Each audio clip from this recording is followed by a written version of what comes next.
nothing in science is deeply metaphysically true. And probably all of our concepts ultimately are merely pointers and very, very fallible pointers. The only way to know the truth is to sit in silence and be the truth. Collective Insights is a voyage through topics and technologies revolutionizing human well-being. Groundbreaking approaches for a better world and a better life await you. Welcome to Collective Insights. Hi, I'm Dr. Dan Stickler. Before we get into today's episode, I want to talk to you about a protocol that I'm passionate about that I use in my practice. You know, everyone wants to slow down aging, but few are really doing it the right way. There's something I do recommend for my clients doing just 2 days a month. It's a bodily cleanse that helps get rid of old defective cells. These are sometimes called senescent cells or referred to as zombie cells, and they are shown to be related to so many symptoms of poor aging. This bodily cleanse is a supplement which contains a group of ingredients called senolytics. Senolytic ingredients help our body to flush senescent cells, helping with easier repair and rejuvenation from muscles to joints to how we feel every day. Qualia Senolytic is the bodily cleanse supplement taken just 2 days a month for healthy aging that you have to try. Now, research on aging and longevity, including a beta study on Qualia Senolytic, shows that senolytic supplementation can play a huge role in enhancing how we age. Now, to learn more about senolytic research and to try Qualia Senolytic risk-free for 100 days, go to neurohacker.com, use the code PODCAST, that's PODCAST, for a free gift with purchase. That's Qualia Senolytic for better aging at neurohacker.com. Welcome to this edition of Collective Insights. I'm Dr. Daniel Stickler, medical director here at the Neurohacker Collective. And today I have an amazing guest, Dr. Donald Hoffman. He's a professor emeritus of cognitive sciences at the University of California, Irvine, and author of over 100 scientific papers and 3 books, including Visual Intelligence and his new book, The Case Against Reality. Donald, welcome to the show. Thank you, Dan, for inviting me. Very kind.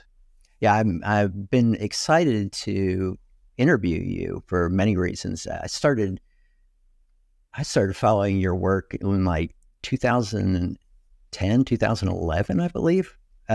Okay. And you and Bo Lotto. And I was able to interview Bo Lotto about a year ago and had a great interview with him. And now I'm like, oh, I get to interview Donald Hoffman. This is the great piece about being a podcast host, because you get to interview the people that you really look up to and look to for information. It's interesting because you spent your career basically delving into neuroscience, philosophy, consciousness. I mean, you've gone across many different specialty areas. But your main focus in using all 3 of these areas is essentially truth, and the truth about reality. What is this thing that we call reality? And do we actually experience the way we think or do we see it the way we think we are seeing it? And let's go from there. So what inspired you to really first go into the exploration of the nature of reality?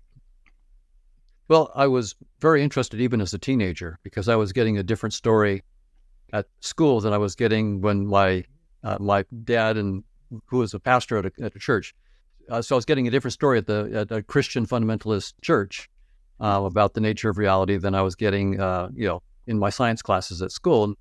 And so I was very interested. I mean, I had, of course, spent lots of time in church, so I really knew that story very well.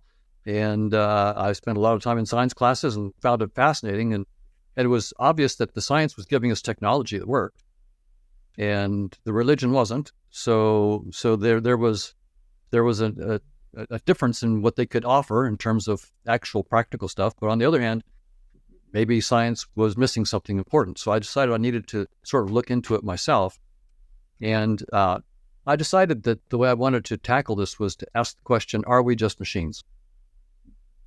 In some sense, the physicalist framework of science lended itself toward the idea that maybe we're just molecular machines. That's all we are. We're collections of molecules and atoms, and consciousness is a latecomer in the universe, and when we die, that's it, and we return to the atoms and molecules disassembled that we once were.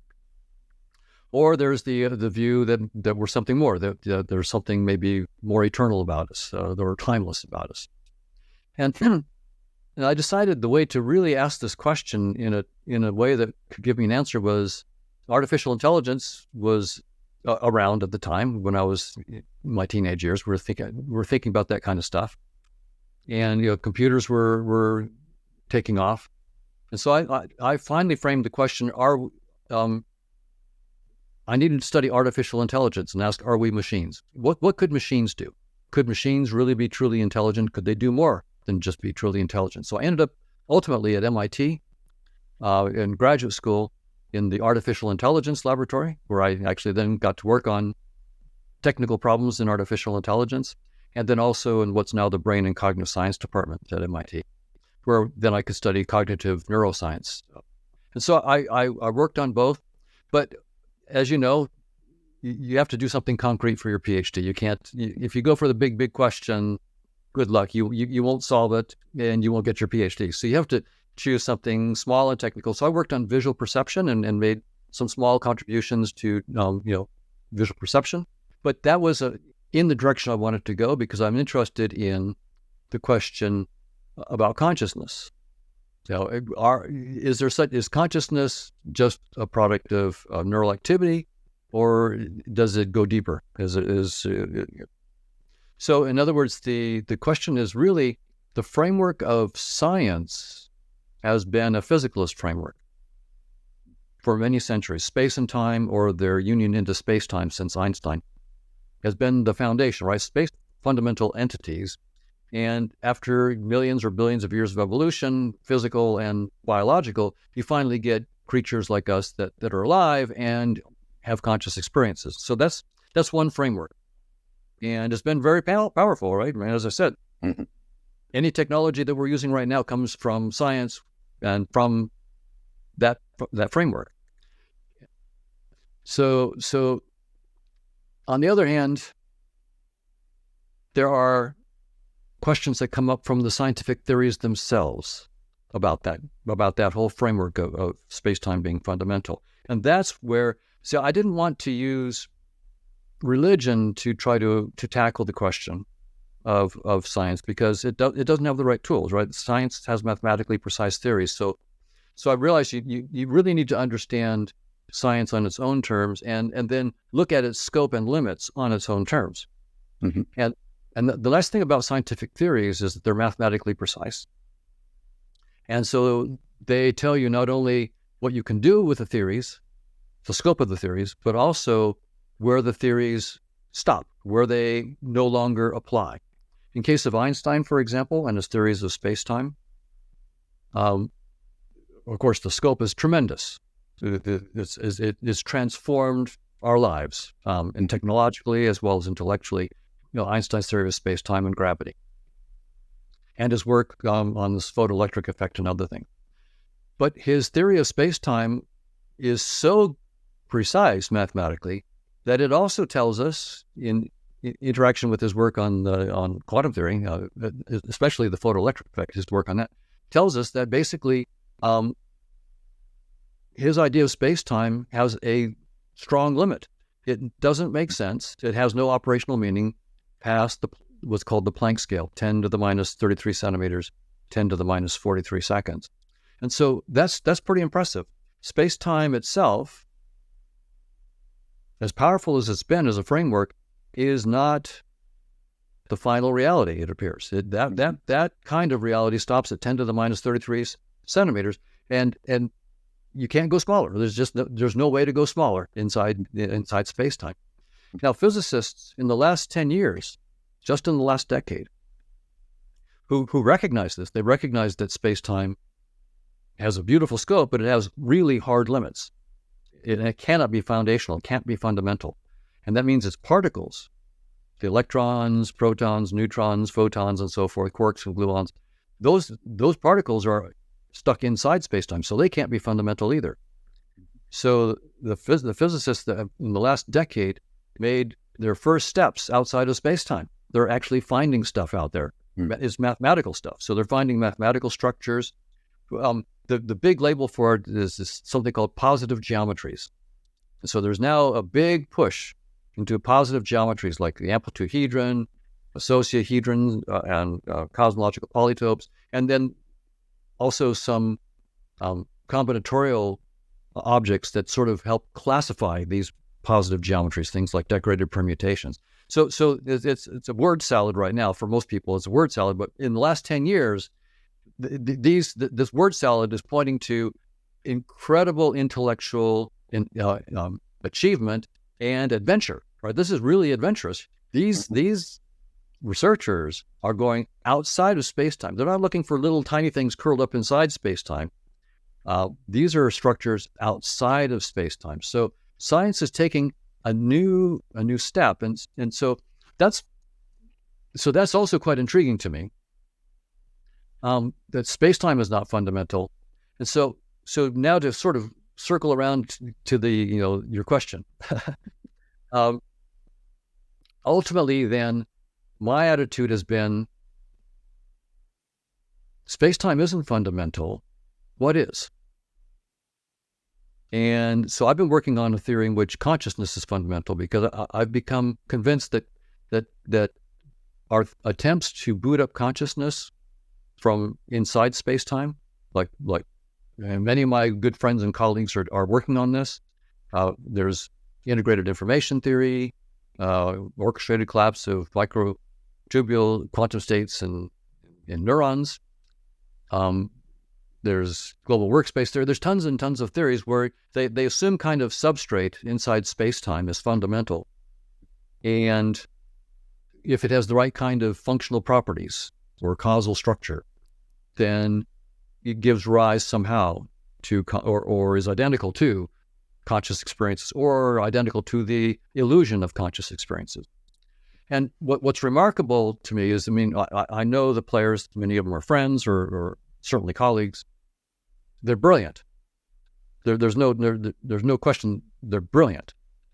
But it's also striking that despite decades of effort, there's not a single specific conscious experience that any of their theories can account for. We can't say what is the orchestrated collapse of quantum states that must be the taste of vanilla or the sound of a trumpet or whatever. There's not one. And if you go to each one of these physicalists or even the panpsychist theories, where you ask them, can you explain any specific conscious experience? They can't. So that's a stunning failure, and I think the failure is principled. So that's why I'm going for a theory in which consciousness is fundamental, and then my burden is to show how space-time and physics arises from something that's starts with consciousness. And I have to do it through, I have to connect with the structures that the physicists are finding outside of space-time, the amplitude-hedron and so forth, the decorated permutation. Because they found these static structures, but they haven't found any dynamical systems yet. And so we're working on a dynamical system of consciousness.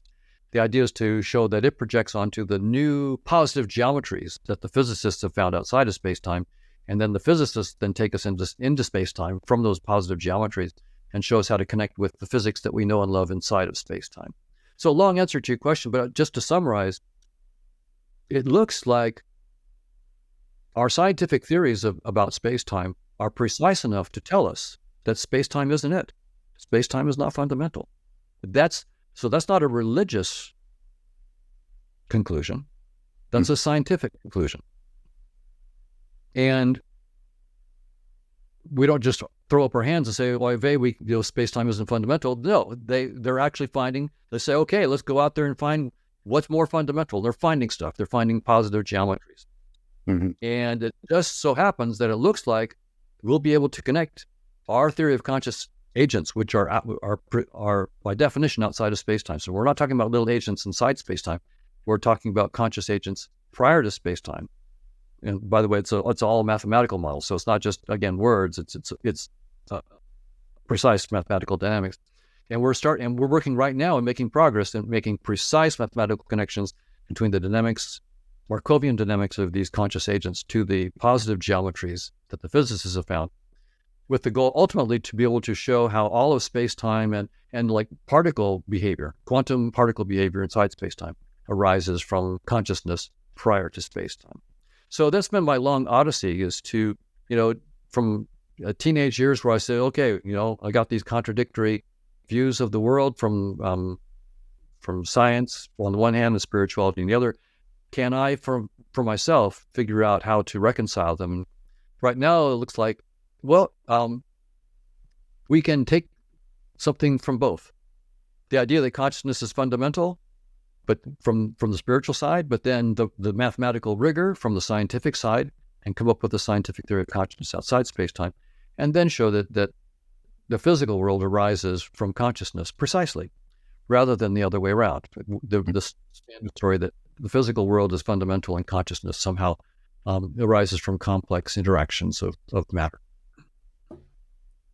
So you've taken this down a whole different area, and I'm glad you did, because this is a lot of this stuff that I've been kind of wondering about lately, and I think probably a lot of our listeners have too, that have been studying any of this. I know you mentioned the integral information theory and a couple of others, but is there anything that even really right now comes close to a definition in consciousness? Well, among my colleagues and friends who are doing physicalist kinds of theories, they will there's two big approaches. One is to say that consciousness is an illusion. So it's just a user illusion. There's no such thing that actually answers to consciousness. All you really are is just a complex physical system, a neural network of some kind. And that neural network, for example, has circuits that monitor other circuits. So like the attentional schema theory, you have these meta circuits, the attentional circuits that are monitoring other circuits in the brain, and that gives you the illusion, that meta level of neural activity gives you an illusion of conscious experiences. And then there are others that say consciousness is real. It's a real phenomenon, but it's created by, it somehow emerges from neural activity or the right kind of causal structure. Now, so to answer your question, the first group that says consciousness is an illusion, well, that's their definition, right? There's nothing that answers to consciousness. It's just a user illusion. So that's what they would say to your question. Right. Most of my colleagues, though, who are physicalists, would say, no, consciousness isn't an illusion. But then they would say, and how do you define it? Well, like integrated information theory will give you several properties that it has to have, that something has to have to be conscious. But what all these theories do is they don't just say, let's give a model of consciousness qua consciousness. Instead, they give a model of a substrate. This is, for example, in the case of integrated information theory, they give you properties that a substrate must have for that substrate to, in some sense, be identical with or generate consciousness. And so all of them are saying that consciousness is something that arises when a substrate has the right properties. And what I'm saying is, no, consciousness itself is sui generis, without need of a substrate. So it's there without, you don't need a substrate. And what our job to do as scientists is to model the mathematical structure of consciousness itself. Just like in a physicalist framework, at some point we thought that space-time was the final reality. You don't need some deeper substrate than space-time. Space-time is the reality. No further deeper substrate needed to generate space-time. And what your job to do in physics then was to write down the mathematics that describe space-time directly, not some substrate that gave rise to space-time. I'm saying that's what we need to do with consciousness. Don't write down mathematical models of substrates and how they generate consciousness. Look consciousness straight in the face and say, what model of consciousness do we need? Or what model of mathematical model do we need to directly model what we're talking about in consciousness? And so for that kind of thing, there are not, I don't know of any, there may be people who are trying to do that directly. Most are trying to model substrates, like physical systems, for example, that would give rise to consciousness. Mm-hmm. So they would say that to answer your question, consciousness is something that emerges from some prior substrate.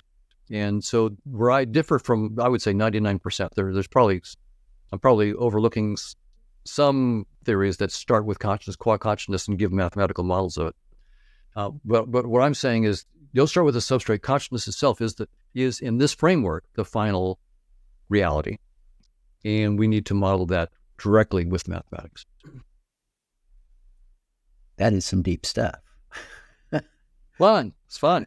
It is, and just trying to think about it. I mean, quantum physics was enough of a quandary for me, but then getting into consciousness was a whole new territory that really kind of blew me away, and it actually led me more towards Eastern philosophy and religion. And how do you see that playing into all of this, the philosophy and religion, especially of the Eastern cultures? Well, I think that the philosophy and religion, East, and the mystical traditions of the West, which are similar in flavor, like Benedictine monks, for example, and Kabbalah in Judaism. I would say that they're saying something very, very similar to what I'm saying with my mathematical model of consciousness. Mm-hmm. But they, in some sense, they could say, well, yeah, welcome to the party. You guys are latecomers. You've been stuck in space-time, and we've been telling you that's not where it's at for many, many centuries, millennia even. They've been saying that there's some deeper reality. Now, and I think that they're right. The difference is that they've been using just natural language to talk about it. And what we've learned in the last 500 years, 600 years in science, is if you really want to understand how nature works, and if you want to have ideas that you can actually show where their strengths are and what their limits are, and then begin a real vigorous process of theory building, where you're not just saying the same old stuff century after century. You're actually saying stuff and then showing where it's wrong or where it's limited. You need to do mathematics. Mathematics isn't the territory, but it's the language that you need to describe the territory. And that's what we found. You need, and so effectively, one way I could think about what I'm doing is I'm taking the ideas of the perennial philosophy, the deep mystical ideas, East and West, that have been around for millennia, and putting them in simple mathematics and saying, let's take these ideas and make them precise. And that way we can find out what these traditions have told us for millennia as well. What they will tell us, the Buddhists will say, for example, the finger pointing to the moon is not the moon, right? It's just a pointer. And what they're saying is that all the words and teachings that they give you are not the truth. You're the truth. You need to just take the pointers and use the pointers. Don't be a dog that looks at the pointing finger and then only looks at the finger. Look where the finger is pointing. So now, so the traditions, the spiritual traditions, have at their best for thousands of years told us, don't take the words as the dogma. Take them as pointers. Take the teaching as pointers. And if it doesn't help you, drop the words. Drop it, and just go with what it's pointing to. The thing that science gives us are precise pointers, mathematically precise pointers that tell you their scope, and their limits. Natural language doesn't really clearly tell you the limits, even though these spiritual teachers would say, like the Tao Te Ching starts off by saying the Tao that can be spoken is not the true Tao. Mm-hmm. But then the writer goes on to write a lot of words, right? And the point is that once you understand that the words are just pointers, it's safe. But what happens is we get dogmatic, and you have to say it this way, and this, and so eventually the followers, the spiritual leaders, I think, had deep insights, but it's easy for the followers who aren't on the same level to become dogmatic and then have infighting and then, wars, kill each other over. So what science brings to the table is we can talk about these spiritual ideas that have been around for thousands of years, but with a more precise language that tells us exactly where our new pointer stops, what it's good at and what it fails at.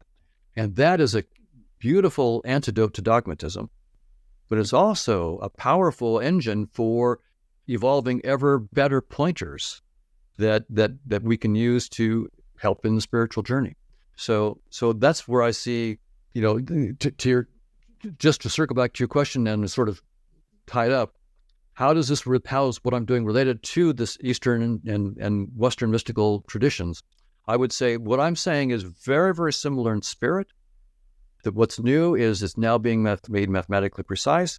And I'm no longer saying that you have to use this kind of incantation of words and so forth. No. I'm just saying here is now a theory about consciousness that I will say right up front is not the final theory of everything. It's just another baby step in science. And I that's not false modesty. I honestly view it as a little baby step. And there are going to be many, many more steps, hopefully ahead as we progress. And so I'm not proposing a theory of everything. I'm proposing the next baby step, partly because I think that science itself can never give us a theory of everything. Mm-hmm. There's no possibility because of the nature of scientific theories. In their scientific theory says, grant me these assumptions. If you grant me these assumptions, I can explain all this wonderful stuff based on those assumptions. Mm-hmm. But of course, the theory doesn't explain the assumptions. It assumes its assumptions. It doesn't explain them. And you can say, well, I'll give you a deeper theory that explains those assumptions. Indeed, you probably can, with some effort. But your new theory will have its own assumptions. And this goes on ad infinitum. So science, I'm a scientist. It's an incredible gift to humanity. It's a wonderful tool, the scientific precision, the notion of scientific theories. It's an incredible gift. But there will never be a scientific theory of everything. And even if we proceed with science for 1 billion years, my take is we will have scratched basically not even the surface of reality. Mm-hmm. And yet, we should do it. Reality is incredible. It's infinitely complex, and science gives us interesting projections. It's like the thing about the elephant and the blind man, right? Mm-hmm. One feels the tail, one feels the trunk, and they get different pictures of it. Well, that's what science is doing. Whatever reality is, it transcends any scientific theory. But a scientific theory is like touching one part of the elephant and saying, well, from this perspective, it looks like a rope. From this perspective, it looks like a tree trunk, or it feels like a tree trunk, and so forth. So science is useful, and incredible technologies come out of it. So I see a rapprochement between science and spirituality. Mm-hmm. But the rapprochement has a shock for both sides, right? It's a bit shocking on the spiritual side to think about talking about this stuff with mathematics. That's a bit of a shock, and having precise experimental tests that might actually show that something that we've said for 1,000 years might in fact be deeply wrong or have a limit that we never thought.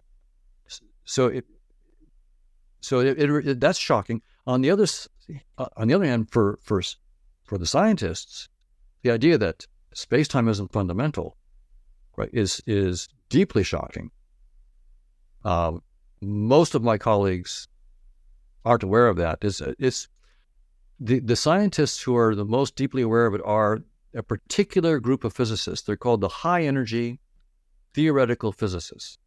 And the reasons that they're the ones that are on this is their domain.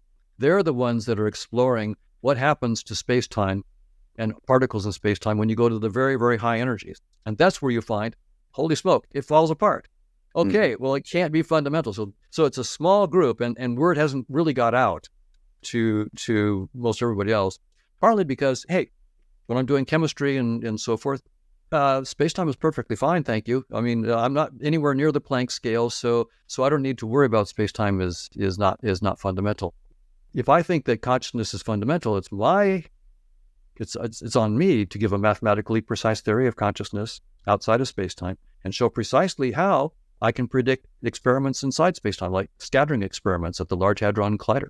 Mm-hmm. If I can't do that, then no one should pay attention, period. So that's the burden on someone like me, is to say, you're talking a big talk, give us predictions that we can test.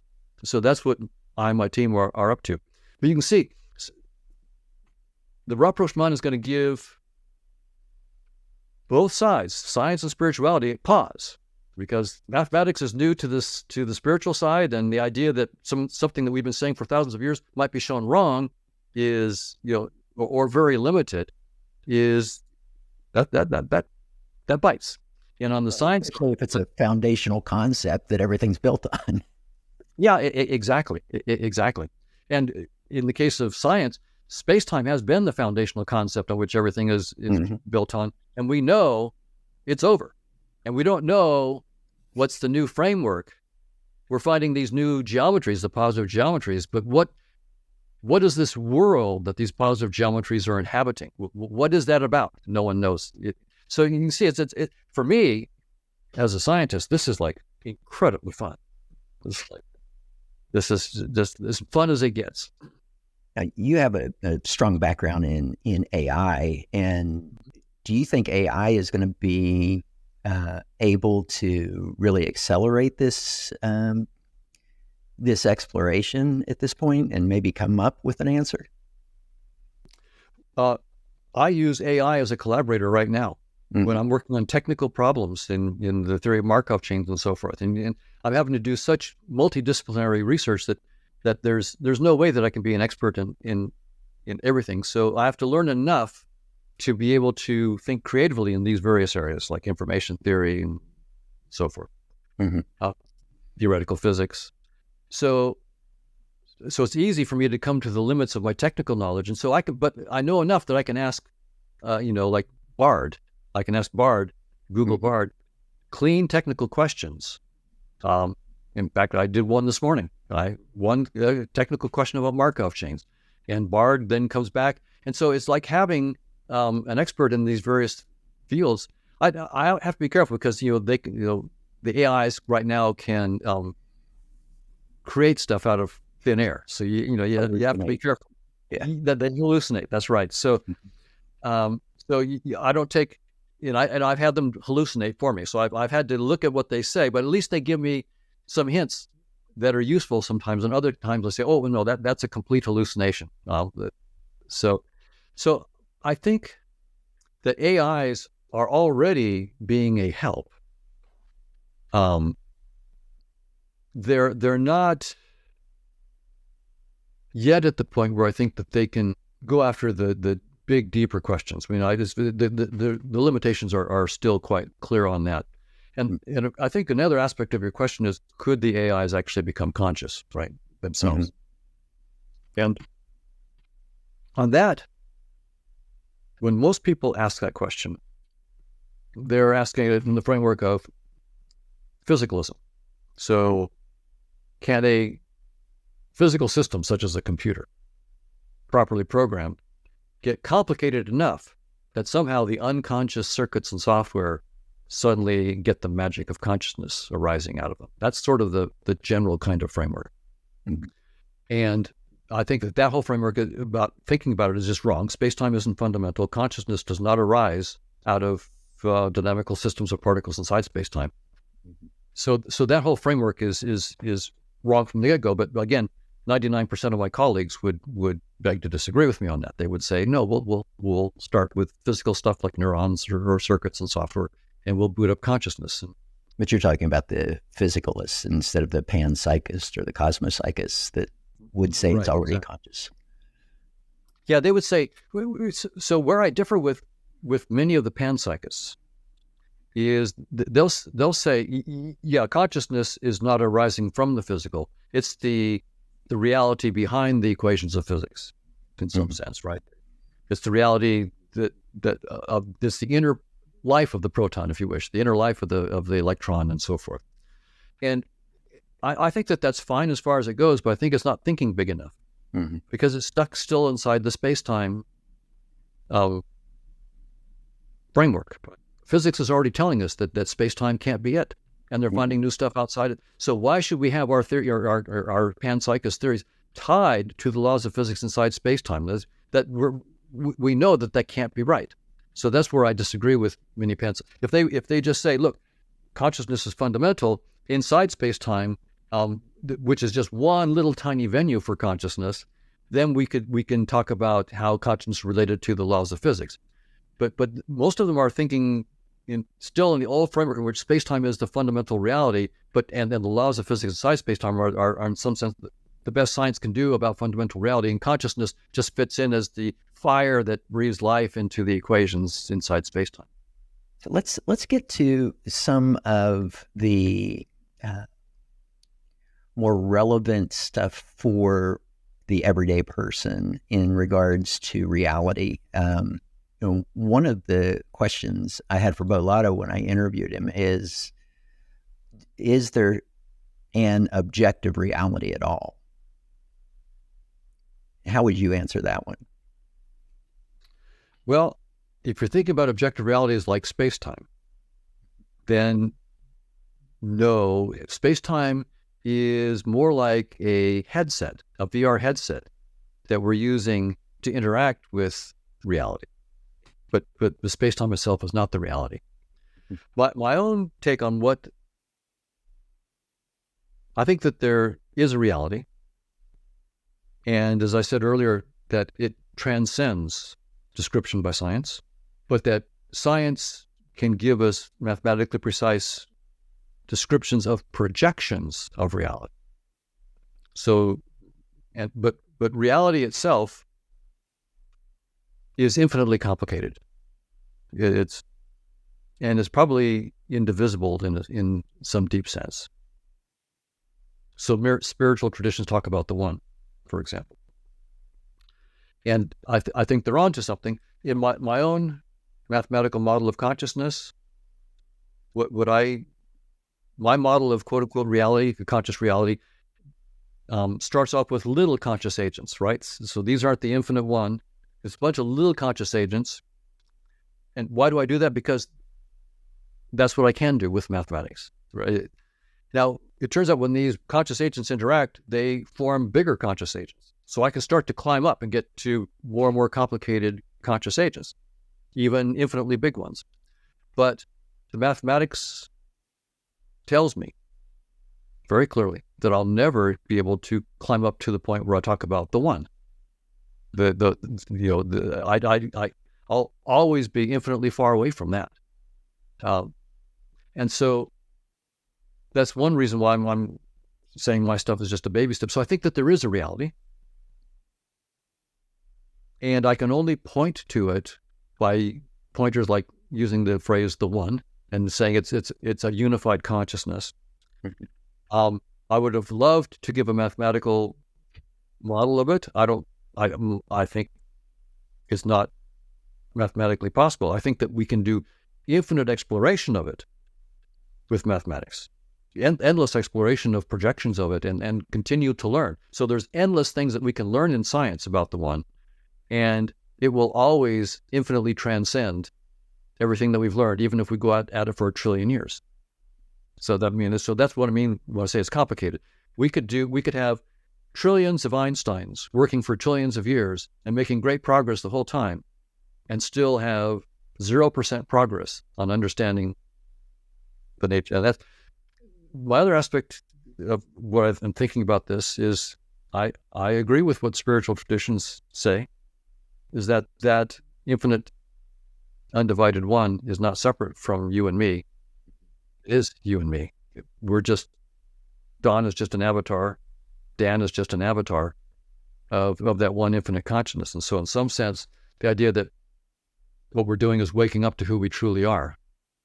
We are consciousness that is looking at itself through a particular little headset, little projection, and learning what it is by learning what it's not. I am not Don Hoffman. Don Hoffman is just my avatar. I'm not Dan Stickler. Dan Stickler is just an avatar.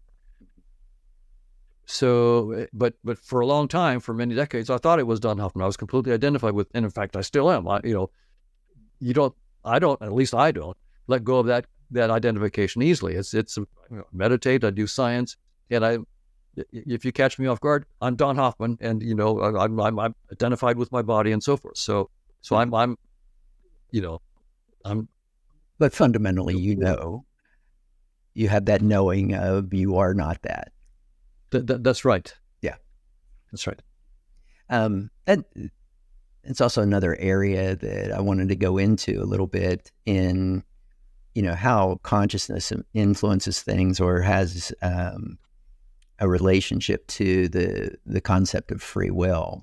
I guess first I should ask you, what's your feelings on free will? Well, I think that it's a useful perspective. So in a physicalist framework, there's no room for free will. So if I was a physicalist, there's room for randomness and probability, but there's no room for free will in a physicalist. Now, there can be an illusion of free will. In some sense, you could say, well, your brain is so complicated. So I'm now talking in a neuroreductionist kind of physicalist framework. In that, you might say, well, I have free will, and I think Dan Dennett would say this. I have free will because I do what I want. Now, of course, it's my brain that's doing it, but I am my brain, so I'm doing what I want, as long as nothing's restraining me. So what more free will do you want? He would say. So he would say we have free will. But there's a deeper notion of free will, which says that I'm completely free to choose whatever I want to choose to do. And I think that that's a useful perspective to have in our everyday life. Mm-hmm. For example, am I going to choose to be kind to this person or not? Am I going to choose to, there's all these things where it's a useful perspective to say, I have the freedom to choose to be kind to this person. And so I'm going to choose to do that, as opposed to saying whatever happens is going to happen, and I have no freedom. And also it's very useful in the context of the legal system, legal moral behavior, to have the notion of free will. Yeah, I know Dr. Sapolsky's been making some rounds in the criminal circuits. But your question is a deep one, and if I go deeper, there's a question about, does the one have free will? Mm. What would that even mean? It almost doesn't even make sense. I mean, the free will is sort of assuming a framework in which you have a limited perspective, you have a range of options, and you're having to choose among a set of options. I'm not sure that applies to an infinite intelligence. Mm. The very idea of deliberating over a finite set of options and trying, it may even be just the wrong framework to apply. So in other words, that's our concepts and our words. And this is something that spiritual traditions have said for, I think correctly, for thousands of years. Concepts are just concepts. They're not the thing. Our words are just pointers. Free will is a pointer. I think it's a useful pointer for us inside space-time in terms of our everyday behavior. Is it deeply true? I think spiritual traditions would say none of our words are deeply true. The truth completely transcends any words. So in my mathematical model of conscious agents, there are these probabilistic choice points where an agent can make a probabilistic choice. I think it's perfectly fine to talk about that as a free choice of the conscious agent. But I'm not going to make any deep metaphysical claims about it. I'm just going to say, in the context of this theory, which is not a theory of everything and which will be overthrown, I'm talking about it's useful to think about that as a free will choice. Is it deeply metaphysically true? No, nothing in science is deeply metaphysically true. And probably all of our concepts ultimately are merely pointers and very, very fallible pointers. The only way to know the truth is to sit in silence and be the truth. Mm-hmm. That's a quote that's going to go on the on the social media for sure. I love that. But it's sort of like the only way to know cinnamon is to actually put some on your tongue and taste it, right? Until you taste it. Now, I can talk to you for thousands of years with all the theories about cinnamon until you put it in your mouth and taste it. Those are just words. Yeah. It's the taste. That's the real thing.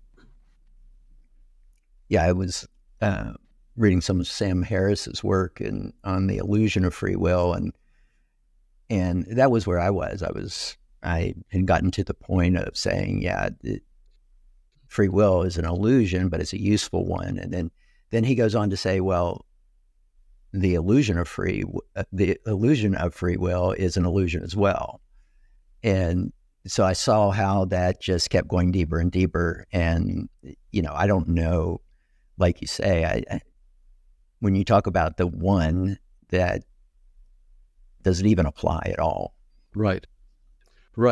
Yeah. I think it may not apply at all. And even if for us it applies only as a limited concept.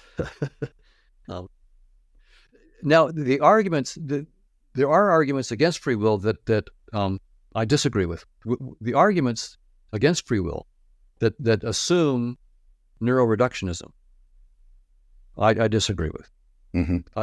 I may come to the same conclusion. I may conclude that free will is at best a useful but false concept. But I don't come at that conclusion from the same way that the neuroreductionists do. They say, look, we have good evidence that from brain activity we can predict several seconds ahead of time what a person is going to do. Several seconds before they could tell you what they're going to do. We know from the neural activity and motor cortex, whatever, some part of the cortex, what they're going to do several seconds down the. So therefore, from a neural point of view, it's the brain that's causing.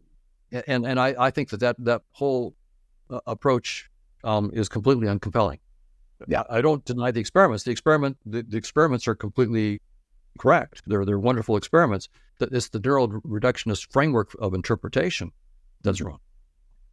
To be very, very clear, I think that neurons do not exist when they're not perceived. Yeah. Period. I like now, I have no neurons. I have no neurons, and most of my colleagues who in the neurosciences, my good friends, would tend to agree with me right now. Yeah, Hoffman, right now you apparently have no brain when you say that kind of stuff. But I'm saying local. I'll put it in physics terms. Local realism is false. The idea that physical systems like particles or neurons have definite physical properties like position, momentum, spin, frequency of oscillation, whatever. Local realism is false. It's just plain false. And science has come to that point of view for particles, and I'm saying it's true of neurons as well. So neurons, and I'm a cognitive neuroscientist. I think we need more funding for neuroscience, not less, because it's much more complicated than we ever thought. Neurons are just a user interface description of something that's much more complicated than neurons. 86 billion neurons sounds complicated enough. It's trivial compared to the complexity behind space-time that maps into what we call neurons. Yeah. So the neuroreductionist arguments have no weight for me whatsoever, because the fact is neurons just don't even exist when they're not perceived. So neurons cause none of my behavior, and you can't reduce my conscious choices or my free will, if there is such thing, to neural activity. And just recently, the scientific papers that came out that said there is no local reality kind of goes along with that. Well, that was the Nobel Prize in 2022. Yeah. So John Clauser, Anton Zeilinger, and Alan Aspect were the three experimental particle physicists who tested the predictions of quantum theory on this point about local realism. Local realism is false. Now there are some like Sabina Hassenfelder who will say, no, it didn't really show local realism was false. It showed that they just showed that superdeterminism is true. That's a completely separate thing. But my take is probably it may be that superdeterminism is true and local realism is false, both. But there are clean examples of quantum systems where you can prove that if you make a particular measurement of a property of one particle, you will with probability 1 get a certain outcome. So you know with probability 1 what you're going to see, like spin up or something like that. But you also know from the actual design of the system this particular system, that value of the spin could not possibly have existed until you made the measurement. You can prove it. Yeah. So there is no question that there are quantum systems where we know with probability 1 what you're going to see when you measure, and we know with certainty that value did not exist until we measured it. Mm-hmm. And so I think that the Nobel Prize was really for showing that that's ubiquitous. That the values don't. It's ubiquitous that there aren't real values inside space-time until you make measurements. Mm-hmm. Then you get positions, momentum, spin, and so forth. So that's my take on it, and therefore, if brains and neurons are made out of particles for which local realism is false, then the brains and neurons themselves don't exist. Mm-hmm. There's nothing for them to be composed of. So that's why I say I have no neurons right now. I love how you have taken so many different disciplines and looked at how they all interrelate with each other. I mean, the psychology, the mathematics, the physics, the science, the philosophy, and even religion. I'd love to see more universities having the multidisciplinary approach to studying consciousness for sure. Well, I've had many, many wonderful collaborators over the years. There's no way that I could know all these disciplines by myself. So, yeah, I mean, I have mathematicians working with me like Chetan Prakash and also Bruce Bennett, who basically tutored me and coddled me and helped me when I couldn't understand the math and so forth. And then philosophers who work with me and so forth. So I've had wonderful graduate students. So this kind of work is not one lone guy doing it by himself. Yeah. It's me working with tons and tons of brilliant geniuses who kindly took their time to teach me remedial things that I needed to learn in their disciplines. Well, and you honored their perspectives on that too, which is where a lot of the conflict, people just won't cross those boundaries. So. Right. And by the way, I should say that even with my colleagues on which I disagree with, I love to be good friends with them, right? It's perfectly, I mean, there's nothing personal in all this. And in fact, learn a lot from disagreement. Absolutely. And even though I disagree with them, most of them are so much smarter than me, I can't understand how much smarter they are. They're really brilliant. So I'm not saying they're dumb. They're smarter than me. So I don't know. Well, this has been a real pleasure. I want to honor your time here. And wow, I mean, much different than I anticipated, much better for sure. Now, I know it's going to be good, but the areas we went into, that was incredible. So thank you. Thank you very much, Dan. A real pleasure to talk with you.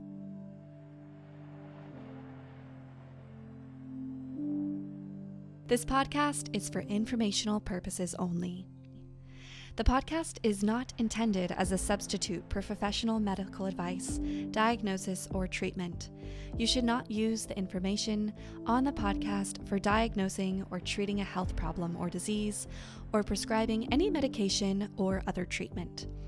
Always seek the advice of your physician or other qualified health provider before taking any medication or nutritional, herbal, or homeopathic supplement, and with any questions you may have regarding a medical condition.